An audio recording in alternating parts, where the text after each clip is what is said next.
Minsan kailangan mo talagang tanggapin na ikaw ang kontrabida sa kwento ng ibang tao. Hindi dahil masama ka, kundi dahil hindi nila kayang tanggapin na hindi ka nagpapakumbaba para lang mapasaya sila. Okay lang na hindi sila bilib sa'yo.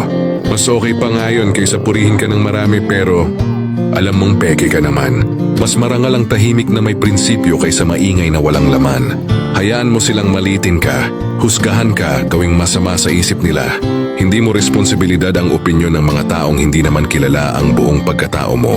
Hindi mo kailangan patunayan ang sarili mo sa mga taong ang sukatan ay galing, yabang at pakitang tao.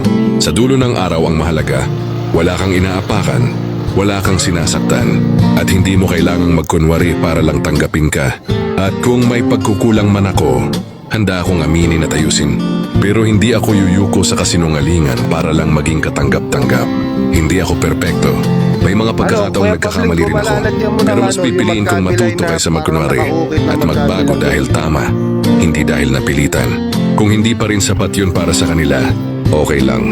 Hindi naman ako nabubuhay para pumasa sa pamantayang ako rin ang mawawala sa sarili.